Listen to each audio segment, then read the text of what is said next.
반야바라밀다 심경반자재보살이 깊은 반야바라밀다를 행할 때 오니 공한 것을 비추어 보고 온갖 고통에서 건너느니라. 사리자여, 색이공과 다르지 않고 공이색과 다르지 않으며 색이고 공이요 공이고 색이니 수상행식도 그러하니라. 사리자여, 모든 법은 공하여 나지도 멸하지도 않으며 더럽지도 깨끗하지도 않으며 늘지도 줄지도 않느니라.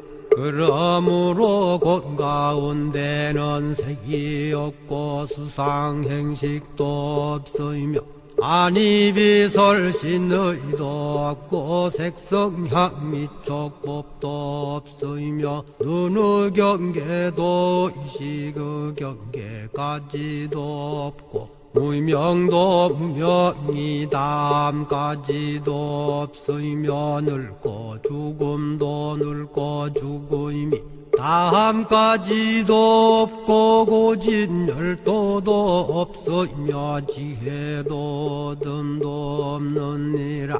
얻을 것이 없는 까닭에 보살은 반야바라밀다를 의지함으로 마음에 걸림이 없고 걸림이 없으므로 두려움이 없어서 뒤바뀐 헛된 생각을 멀리 떠나 완전한 열반에 들어가며 삼세의 모든 부처님도 반야바라밀다를 의지함으로 세상의 깨달음을 얻느니라. 반야바라밀다는 가장 신비하고 밝은 주문이며 위 없는 주문이며 무엇과도 견줄 수 없는 주문이니 온갖 괴로움을 없애고 진실하여 허망하지 않음을 알지니라. 이제 반야바라밀다주를 말하리라. 아제 바라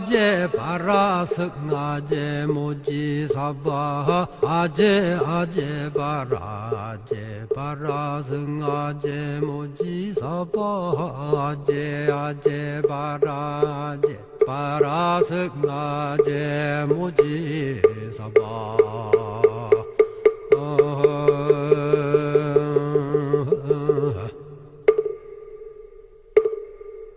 제가 제목으로 한 거는 나의 신앙 불교 학문이라고 했는데 처음에 이제 내가 신앙 고백을 할까 이런 생각을 했었어요. 그러나 이제 학자니까 학문하고 연계를 해야 되겠다라고 생각을 했습니다. 그렇지만 그 내용적으로 개인사적인 배경이 좀 들어가서 쓸데없는 잡사가 있을지 모르겠습니다. 혹시 그렇다 하더라도 너그럽게 용서해 주시고 경청해 주셨으면 합니다. 네, 인사 말씀 먼저 드리겠습니다. 오늘 정각원 부처님 전에서 여러 교수님 그리고 우리 학생 여러분, 그 다음에 직원 선생님, 그 다음에 정각원장님과 또 스님 법사님, 지도법사님으로 계신 그 스님들 이렇게 발표하게 된 것을 영광으로 생각합니다. 부처님의 가피, 불은 네, 감사드리면서 오늘 제 말씀을 시작하고자 합니다. 사실 저는 우리 교육학과 교수님들께도 처음 드리는 말씀인지 모르겠습니다만 저는 그냥 불교 가정에서 성장했습니다. 동국대학교에서 사실 올해 학생까지 합치면 45년째 거의 반세기를 있었는데 동국대학교 불교를 뭐 그렇게 좋다 처음부터 그렇게 생각한 건 아니지만 거의 거부감 없이 그냥 무사히 잘 다녔습니다. 사실 그런 거에 보면 제 마음속에 느껴지는 것은 그 담백한 가운데 그 은혜와 가피가 있지 않았나 하는 생각을 해보고요.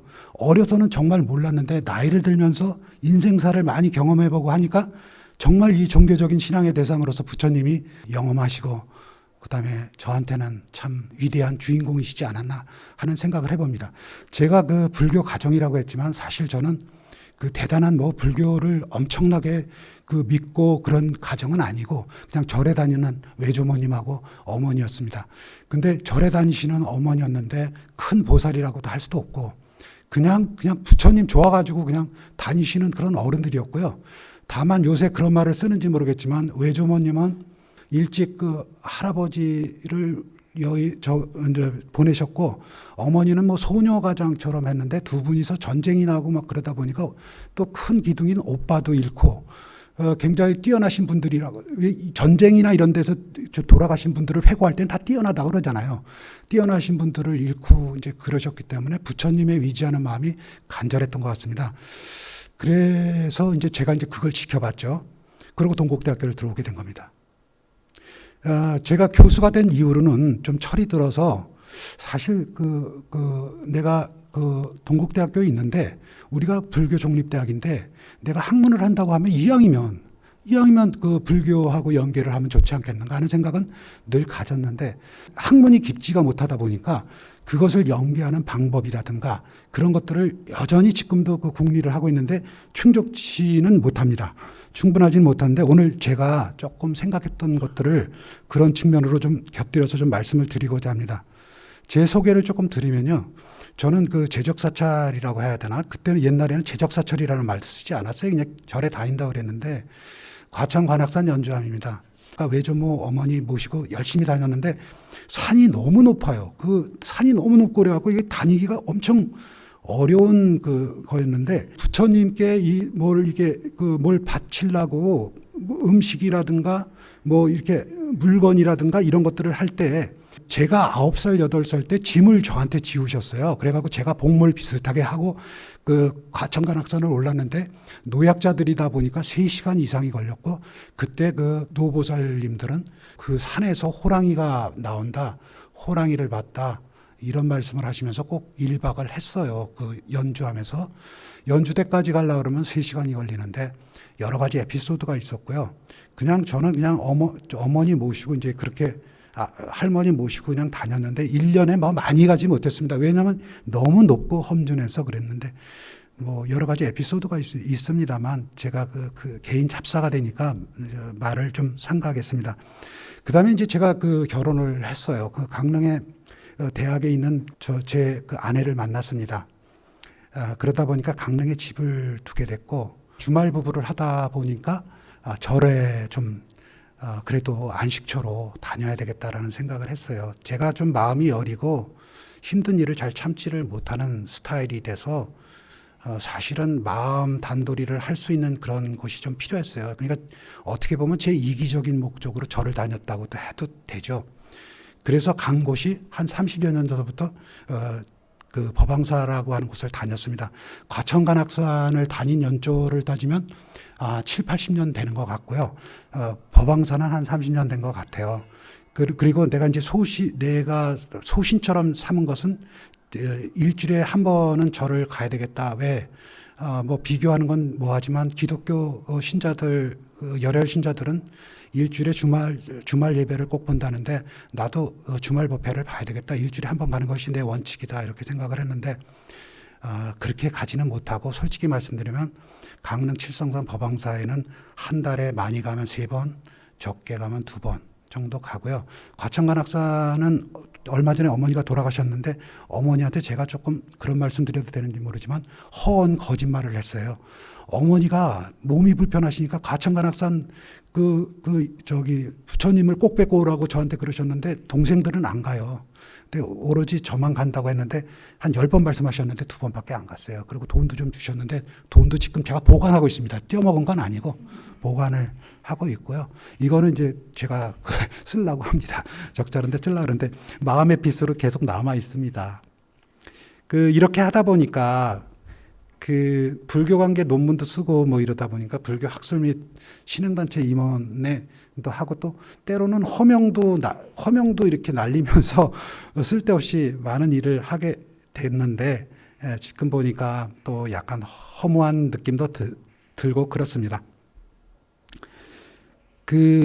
제가 조금 전에도 말씀드린 것처럼 과천관악산 연주함 연주대 이런 데 갔을 때 어머니 할머니가 또 대웅전에서 기도하실 때 너무 오랜 시간 동안 지루하게 하시는 거예요. 그래서 어린 마음에 바깥에 있다가 그냥 저는 법당에 들어가지도 않고 그냥 바깥에만 있었어요. 그리고 빨리 절밥 먹고 내려갔으면 좋겠다라는 마음밖에 없었는데 외할머니 왜 이렇게 오래 하시는지. 그러니까 그리고 저는 부처님을 믿는다는 생각은 안 했습니다. 그러니까 난 그냥 괜찮아. 그러고 그냥 나 빨리 내려가면 돼. 뭐 이런 식으로 생각을 했죠. 그러면서 다 했는데 그 훈습이라는 게 있지 않습니까? 그러니까 계속 부처님 말씀을 듣고 뭐 부처님을 숭앙하는 그런 이야기를 듣고 하다 보니까 이제 동국대학교를 보니까 이게 인과 연이 만난 것 같아요. 불교대학을 왔구나. 불교학을 그런 거를 하겠구나 했습니다. 그래서 처음으로 이제 불교학에 대한 공부를 하게 됐는데 불교학에 대한 개론적 지식은 지금이나 그때나 불교학과 교수님들한테 들었는데요. 권기정, 이재창, 서윤길 교수님한테 기본 교리하고 문화사를 배웠습니다. 좀 신기하더라고요. 처음 와서 이렇게 배우니까 좋고 이 자리에서 배웠는데 그 학생 때 그 교수님들한테 배웠는데 괜찮다는 생각을 했습니다. 그러면서 이제 제가 독서를 좋아해요. 공부는 잘하지 못했지만 독서를 많이 했습니다. 그러다 보니까 이제 책을 많이 읽었는데 당시 딱 손에 잡히는 책을 읽었는데 운어 스님의 불교의 깻묵이라고 하는 책이 있었어요.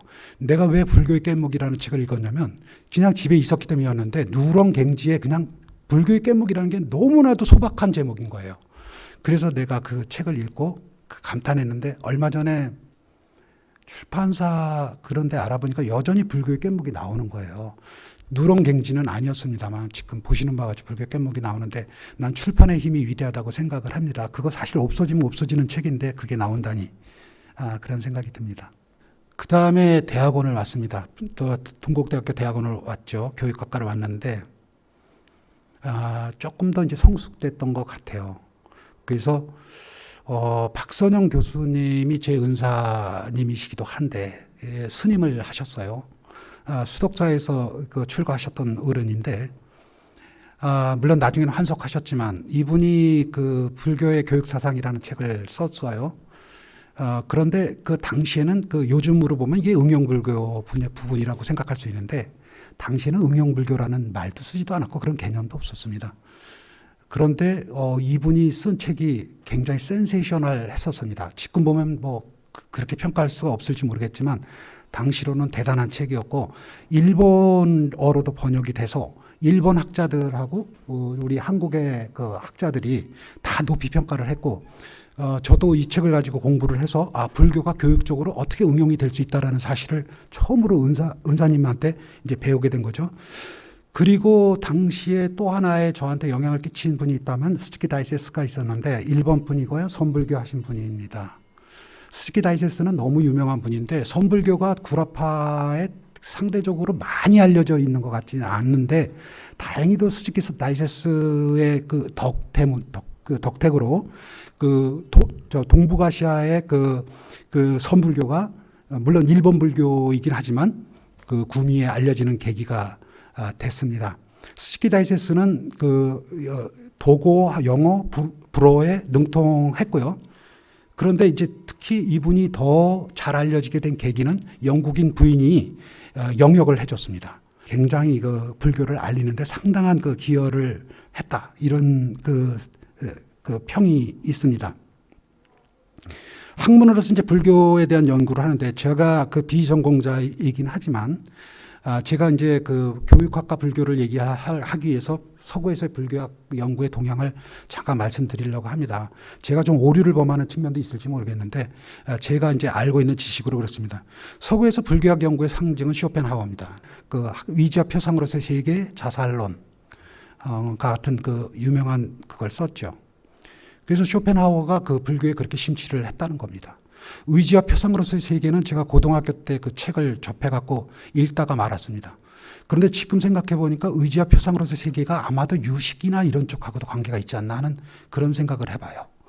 그리고 이 쇼펜하우어는 자기의 철학을 물론 당대 피테라든가 슐링이라든가 헤겔과 같은 사람들에 비해서는 인지도가 상당히 떨어졌지만은 이분이 그 불교와 그 칸트 철학을 접목하려고 했던 노력은 후대에 와서는 상당히 높이 평가될 수 있다고 생각을 하고, 특히 불교에 대한 어떤 심취는 서구에서 불교학 연구를 강화시키는데 상당한 그 기여를 했다고 저는 생각을 하고, 심지어는 개를 이뻐했는데 반려견 같은 거죠. 아트만이라고 이름을 졌답니다. 그렇게 이름을 지을 정도로 그랬대요. 제가 왜 이 말씀을 드리냐면, 불교와 교육학과의 연계를 저는 생각하는데, 인간과학의 연계를 할 때 실제로는 이제 우리가 뭐 짧은 지식으로 저 같은 경우 불교를 연계하려고 하지만, 실제로 불교 학자들의 기본적인 어떤 소스가 정확하게 제공돼야 되는 것이 전 필요하다고 봅니다. 물론 최근에는 우리 그 한국의 학생들, 정말 존경할 만한 분들, 제가 볼 때는 오늘 부처님 전에서 말씀드리기가 너무 그 참혹한 말이라서 죄송합니다만, 뭐 번역을 하면 눈이 빠질 정도로 그렇게 아프고 힘들잖아요. 그런데도 불구하고 그 학생들이 그 경전 사업에 참여해서 위대한 경전을 그 해석해내는 일, 그런 걸 하면 절로 존경이 나오는데, 저희 같은 사람들은 막 피폐해질 텐데, 그분들의 모습, 얼굴을 보면 훤히 빛나고, 그 경전 사업 같은 걸 하는 것이 오히려 그 도를 닦는 하나의 길처럼 그렇게 하신 걸 보면 절로 존경하는 마음이 납니다. 그렇지만 우리가 이렇게 경전 번역 사업을 한 것은 조금 더 늦었고요. 제가 알고 있기로는 이제 그 서구에서 먼저 시작했어요. 그래서 불교에 대한 그 연구가 진작되고 있는 것은 좀 아쉽게도 그 영국이라든가 독일이라든가 프랑스라든가 미국이 더 앞서 있습니다. 이건 어쩔 수 없는 거죠. 이거는 18세기, 19세기 제국주의적 침탈의 역사와 관련이 있습니다. 경북대학교 임승택 교수, 옥스퍼드와 동국대학교 대학원에서 수학한 임승택 교수님의 그 글에서 보면, 물론 거기도 영국 옥스퍼드 같은 데도 뭐 많은 학자들이 그 경전 사업이라 이런 데 그 많이 하는 건 아니지만은 여전히 힘든 지경이긴 하지만 체계가 잘 갖춰져 있다고 그래요. 동경대학에서도 많이 그 번역 사업 같은 걸 하는데도, 그래도 동경대학보다는 그분이 보기에는 구라파 쪽이 훨씬 그 체계나 지원이 상태가 좋다고 그렇게 얘기를 합니다. 제가 조금 전에도 말씀드렸지만, 이런 경전 사업의 중요성을 제가 말씀드리는 것은 뭐냐면, 서구에서 불교학 연구가 권위를 인정받는 것은 그 근거, 경전, 특히 초기 경전이나 티벳 경전 같은 거라든가, 또는 신론 경전 같은 거, 이런 것들을 다양하게 한다는 거죠. 우리는 이제 뭐 장경 사업 해가지고 우리도 많이 하지만은, 불교가 굉장히 많잖아요. 여러 불교가 굉장히 많은데, 그 여러 나라의 그 언어에 기초한 그런 번역된 그런 것들을 번역하는 그런 다양성의 불교, 이런 것들에 있어서 서구가 좀 앞서 있는 것 같습니다. 우리도 빨리 노력을 해야 되겠고, 아까 말씀드린 바와 같이 여전히 우리 국내 학자라든가 학생들의 노력이 굉장히 돋보이긴 합니다. 그래서 같이 노력을 하면 더 좋지 않을까, 제 짧은 지식으로 감히 말씀을 드려봤습니다. 제가 불교와 학문을 연계하겠다라고 하는 생각을 한 것을 제가 잠깐 말씀을 드려보겠습니다. 저는 77학번입니다. 근데 재수를 했어요. 원래는 76학번 정도가 돼야 되는데, 제가 살았던 그 시대적 상황은, 저는 이제 60년대 베트남 전쟁이 끝났습니다. 제가 고등학교 때 끝났고, 그 이후로 이제 이제 새로운 시대가 도래한다라고 하는 그런 것들이 있었지만, 두 가지였습니다. 하나는 태폐적인 것이었고, 하나는 영적인 것이었는데, 태폐적인 것은 히피라든가 마리파나라든가 뭐 이런 쪽이었어요. 그게 태폐적이라고 하는 말이 좋은 말인지는 모르겠습니다만, 어떤 그런 쪽이 있었고, 또 하나는 영적 시대의 도래를 예고했습니다. 퍼거슨 같은 사람인데요. 물론 이제 뉴에이지 운동은 20세기하고 해서 일어났지만은, 동양 사상에 대한 그 관심이 증폭됐고, 저도 그런 시대의 말미를 살았다고 생각을 합니다. 그래서 퍼거슨이 에쿼리언 혁명에서 영적 시대의 도래를 예고를 했습니다. 그래서 서구의 사상가들이 동양적 인식이 너무 중요하구나, 그리고 고차원적 인식으로서 지혜의 중요성을 얘기를 한 거예요. 고전에 제가 한 가지 말씀드리고 싶은 것은, 그때 당시 저는 대학원 정도를 다녔는데, 너무나 유명한 책이지만 프리조프 카프라라고 하는 사람이 있는데, 서든 캘리포니아 대학의 물리학 교수입니다. 이분은 정말 중요한 사람이라고 보는데, 제가 그 대학원 때인가 그때 처음 이 사람의 책을 읽고 현대 물리학과 동양 사상이라는 책을 읽었는데 현대 물리학에 미치는 동양 사상의 어떤 특히 불교, 힌두교 이것을 연결되는 그런 것들에 대한 것을 아주 깊숙이 번역서를 통해서 설파를 했습니다. 물론 이 책 말고도 웹 오브 라이프라든가 뭐 여러 책들이 있지만은 이 프리츠호프 카프라의 영향이 엄청 컸다. 더 타오 피직스라고 하는 책인데 직역하면 물리학에 내재된 도 뭐 이런 정도로 해석하겠지만 김영정 교수님하고 이성봉 교수님은 이거를 이제 현대 물리학과 동양 사상 이렇게 번역했습니다. 김영정 교수님 잠깐 소개하면 제가 대학 때 교수님이셨는데 동국대학교에서 물리학을 동국대 대학원에서 칸트로 박사학위 받으셨는데 학생으로서 느꼈을 때 김영정 교수님에 대한 느낌이 너무나도 좋았어요. 요즘 말하면 과학 철학자 그런 쪽 선구자 아니었나 하는 생각이 들 정도로 굉장히 훌륭하신 학자라고 생각이 드는데 이 책을 번역을 해서 후학들한테 도움을 주셨고 지금도 감사하게 생각하고 있습니다. 건방진 얘기인데 불교를 내가 참으로 이해했다라는 느낌을 처음으로 가진 거. 물론 제 나름대로의 참으로 이해입니다. 참된 이해입니다. 그거를 하게 된 거는 88년도라고 기억하는데 저는 이제 전공을 이제 제 은사인데 김병옥 교수님이라고 계셨는데 현상학을 전공을 했어요. 88년 무렵부터 했는데 제가 대학원을 와서 한 게 아니고요. 저는 박사과정을 못 들어왔습니다. 그래서 제가 학문적 낭인 생활이라고 할까? 그거를 5년 했는데 마침 김병옥 교수님께서 저를 개인적으로 그룹 지도를 하셨어요.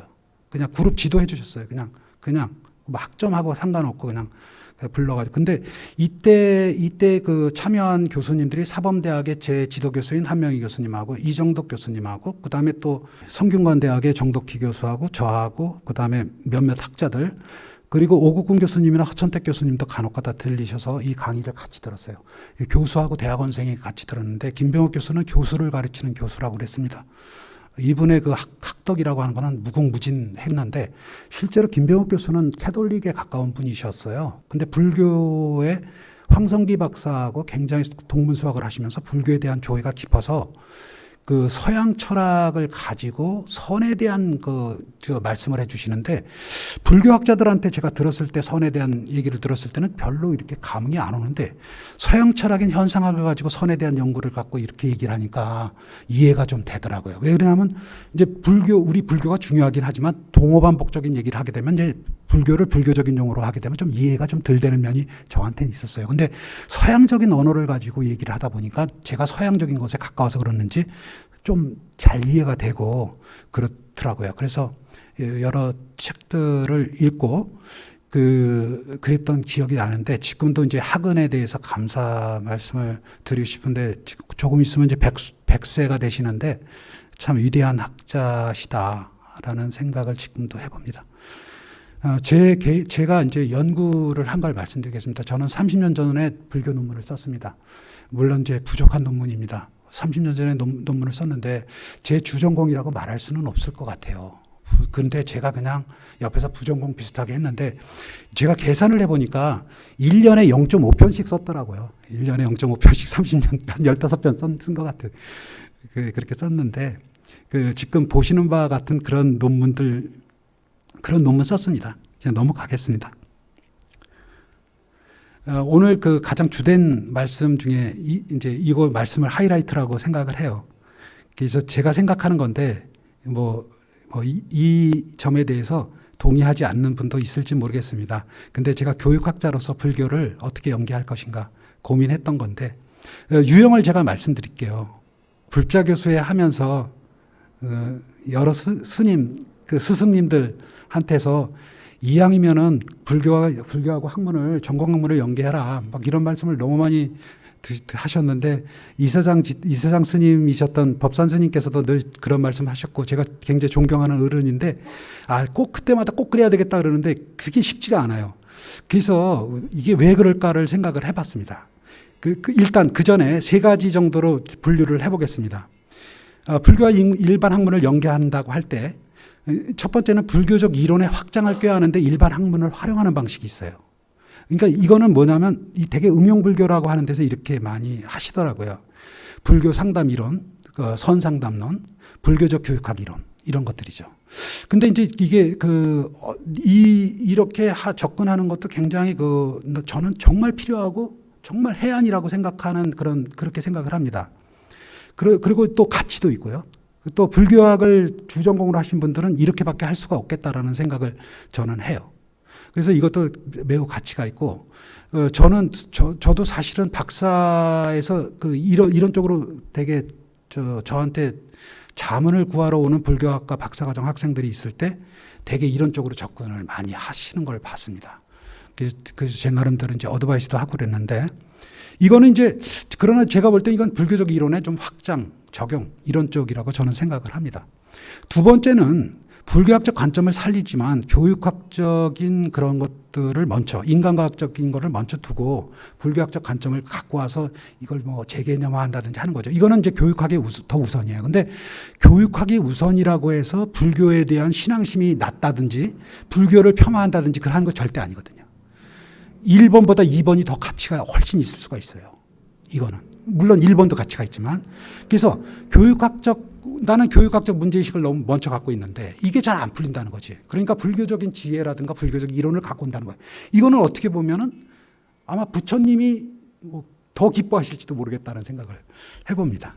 그러나 이제 쉽지는 않죠. 그래서 이걸 교육학적 불교 이론, 이렇게 내가 이름을 붙였는데, 저는 이제 이런 쪽에 조금 가까운 편이라고 볼 수 있습니다.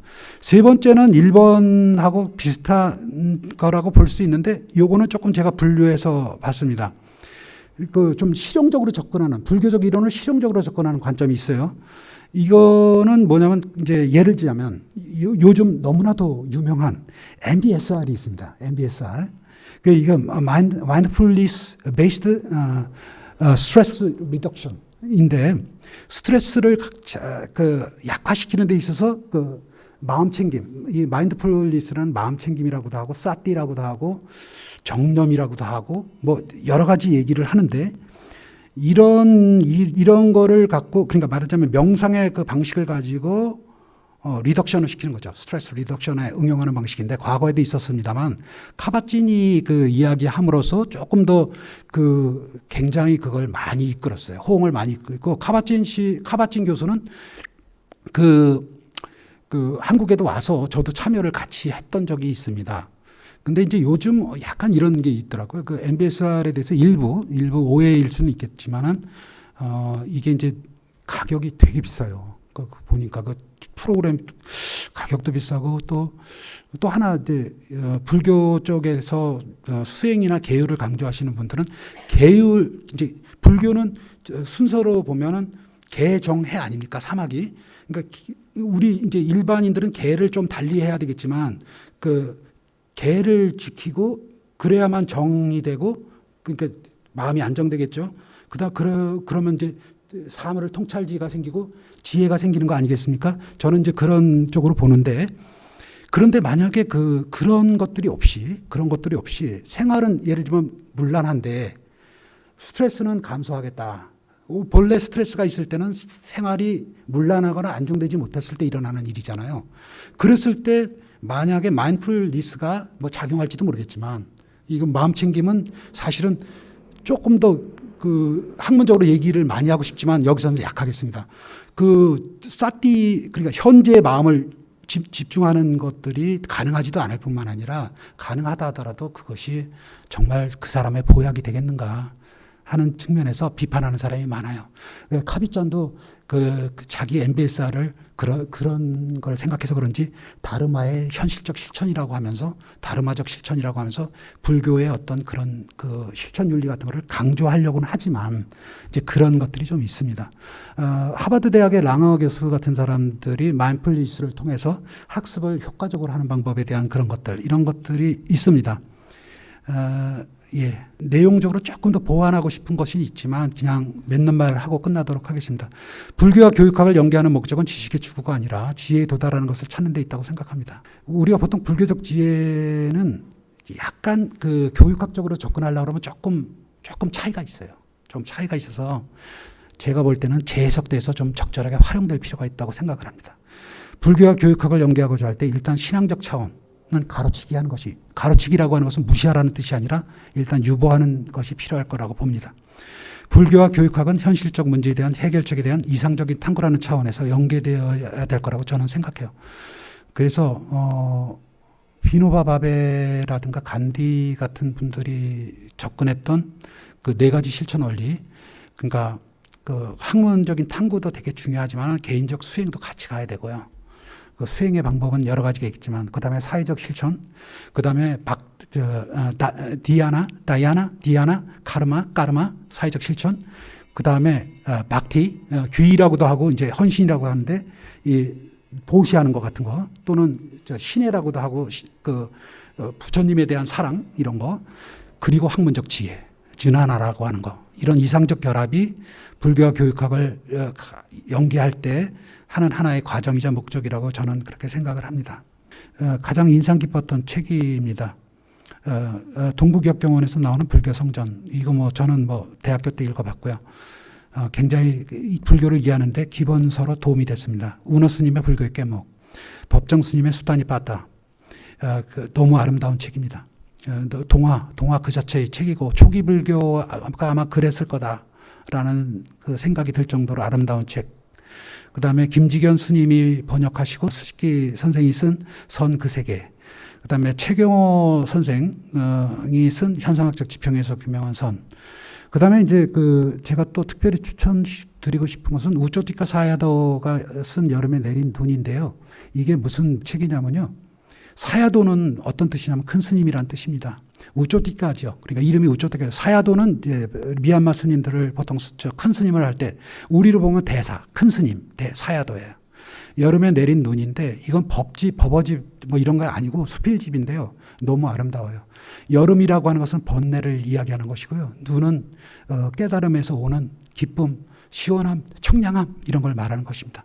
너무 아름다운 책인데 마침 내가 이 책이 있을까를 생각해 봤어요. 아까 불교의 깨목처럼 찾아보니까 저기 다 있더라고요. 보리수 선언이라고 이제 초기 불교 하는 그런 쪽에 그냥 비밀 서적처럼 보완돼 있어가지고 일반 대중들한테는 잘 소개가 안 됐는데 이제 판매가 되는 모양입니다. 마가 스님이 추천을 하셔가지고, 마가 스님이 추천을 하셨구나. 그래갖고 굉장히 기뻤습니다.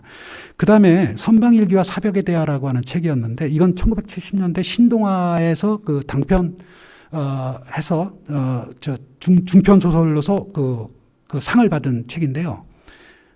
지어 스님이 얼마나 치열한 진리에 대한 정진을 하셨나 하는 걸 보여주는 책입니다. 절로 고개가 숙여지는 책이에요. 선방일기와 사벽에 대해 네 개의 벽 속에서 면벽하시면서 스스로 내면적인 대화를 했던 기록들인데 한번 꼭 읽어보셨으면 좋겠는데 70년대 신동아에서 한 거라 하더라도 자기의 정진하고자 하는 마음을 높여줄 수 있는 그런 아주 위대한 명작이다 나는 이렇게 생각을 합니다. 그 다음에 제가 조금 이게 부끄러운 건지 어떤 건지 모르는데 제가 조사록하고 이런 그런 것들을 이해를 잘 못하겠더라고요. 대학원 다닐 때. 그래서 제가 좋은 건지 나쁜 건지 모르겠지만 라즈니 씨가 해설서를 쓴 게 많아요. 그걸 보고 이제 제가 조사록이라든가 공안집 같은 거를 이해하는데 도움이 됐어요. 근데 라즈니 씨는 좀 약간 양면에 어떤 평이 있는 그런 사람인데 어떻든 간에 해안을 갖고 있는 분인 것만은 틀림없어요. 그래서 조사록을 내가 이해하는데 굉장한 도움을 많이 받았다. 이렇게 생각을 합니다. 그 다음에 이제 초기 불교에 대한 관심을 제가 좀 많이 갖고 있는데 붓다고사인데 이분은 인도 중부지방에 계셨던 위대한 스님이신데 실론으로 가서 주석서를 하셨어요. 그래서 위스투이 막가라고 하는 그건데 제가 이거는 한 20년 전에 이제 그 조계사 앞에서 샀거든요. 근데 청정도론이라고 이렇게 번역되는 책인데 그때 난 이 책을 사고선 조금 물론 엄청 많은 책이기 때문에 다 읽지 못하고 처음하고 막 중간중간 이렇게 봤는데 내가 이걸 책을 읽는 순간에 내가 정화가 된다는 느낌을 받았던 책인데 책은 되게 어렵습니다. 어려운데 왜냐하면 초기 불교에 대한 기본적인 지식 갖고 있어야 되기 때문에 그러나 청정하게 해주는 것만은 틀림없는 것 같다라는 느낌을 받았습니다. 그때는 책이 화음각에서 나왔는데 10만 원이 넘어서 학생이 사기에는 너무 어려웠는데 지금은 좀 싸졌습니다. 그 교보에서 살 수가 있습니다. 그 다음에 아까 제가 그 위대한 학생들 뭐 이런 분들 여러분들이 있다고 그러는데 두 분 소개하면 대림 스님하고 강목 스님인데 아비담마 길라잡이 이런 책들을 그 번역하시고 또 책도 내시고 그래서 초기 불교를 공부하는데 많은 도움이 됐다는 말씀 드리겠습니다. 육조 스님이 쓴 육조단경 뭐 이런 것도 여긴 지금 안 했지만은 일부만 했는데 그 외에도 굉장히 좋은 책들이 많으니까 혹시 그 관심 있으신 분들은 읽어보시고 하면 좋겠습니다. 이상으로 마치겠습니다. 감사합니다. 고맙습니다.